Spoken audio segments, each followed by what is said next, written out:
Hey you guys, I'm not much for intros, so let's do this cup. Okay, so right here I have my cup, and it's a Dollar Tree acrylic cup. I have traced an outline of my owl that I printed out on just regular printer paper.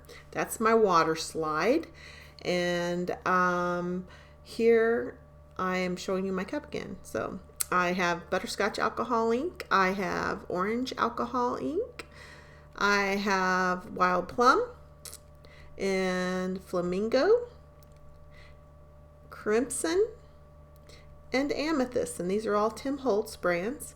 I've got 4 of these little lids.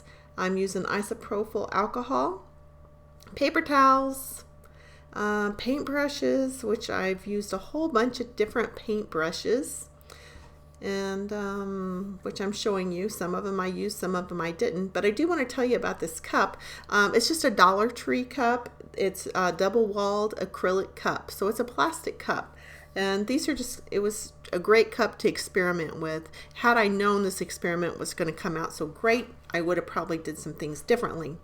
So here I am still showing you some paint brushes. Yes, I'm doing a voiceover because I'm not very good at doing tutorials. I've lost so many clips of this tutorial that I'm hoping I can just walk you through it.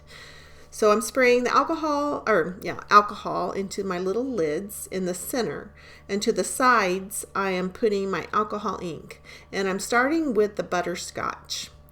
And I've kind of sped up this whole thing. I really don't move that fast. I talk fast, but I don't move that fast. So I sped this up so this wouldn't be such a long video. So I've got some, is that the flamingo? Yeah, flamingo and butterscotch. Now I'm lining this up with my pencil lines, which my mistake with the pencil lines is that I couldn't get them off later. So that may not have been a great idea.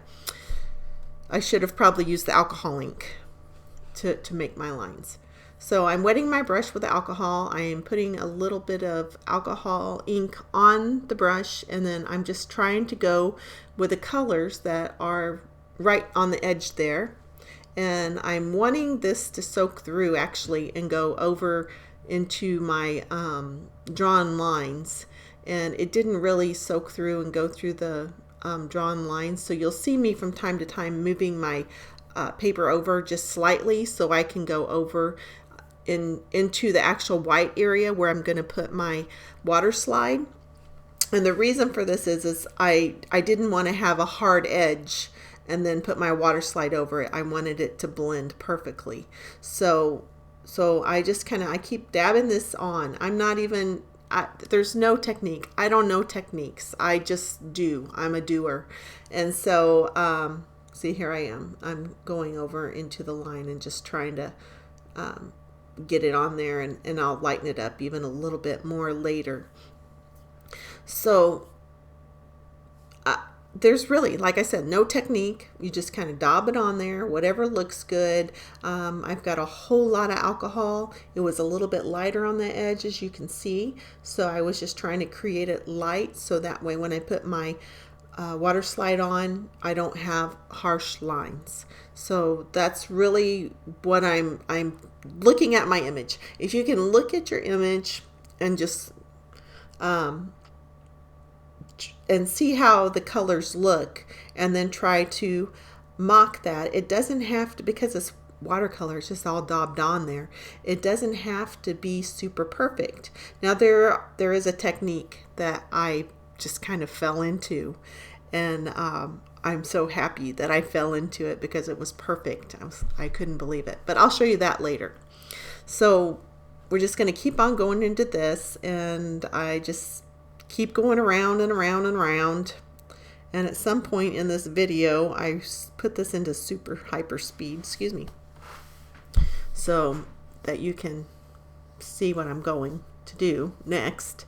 That I'm just daubing it on, because everybody needs a visual, right? So I'm basically giving you this video for a visual. People ask for a tutorial. All I can tell you is daub that alcohol ink on. Just try to get the colors to match. You can use any watercolor water slide that you want to use. And it's going to be the same technique on everything. It's just a matter of blending. And I'm normally an over blender. So here I go. I'm really going to like start daubing this on. Look how hyper fast I am. I'm kind of like Superman, Ninja Superman or something. So I'm going in with the amethyst, and I was kind of excited about using the amethyst. I don't know why. I just to see if it would match, and it was like all these colors matched perfect. I couldn't believe how well they matched and how they blended together. So as I'm painting this on, I'm wanting to get more effects on here. So I'm just kind of experimenting, and what happens is that I have a run, and from adding alcohol to it, and it got really thin, and I start dabbing it with this paper towel. And so as I'm dabbing it with a paper towel, I start to realize, oh my gosh, that looks just like the water slide. And so well, you can see how it looks just like the water slide when you look up at the top, the yellow part at the top. And I'm just like, happy accident, yay. And I just continue putting on more ink and just spraying it and dabbing it. Paper towel just now became my best friend and gave me the perfect effect for this water slide. So it's just a matter of alcohol and dabbing and these colors. It doesn't matter how you do it, it's going to look great. Long as you have your outside edges all matching, it's going to be really great. Well, I decided I wanted this thing to sparkle, so I grabbed the epoxy and I did a hang method with the epoxy, and I began to rub on the epoxy, and I just put on my my sparkly stuff, my glitter. You think I'd know that name well. And so I put the glitter on, and it just turned out beautiful. And I'm just going to let this play out, and we'll just have a little music, and you can just kind of see how it all ends. After I did the hang method, the next day I put epoxy on it and added my water slide, which I have lost that entire video, because my phone didn't have enough space, so I lost a whole bunch of little videos. I had the whole entire process of this, but I think 8 minutes of this is probably enough. 8 minutes of listening to me babble on is way enough. So I just kind of shook the glitter off and took the tape off, and that was all I did on this until I added the epoxy and put the water slide on, which I didn't get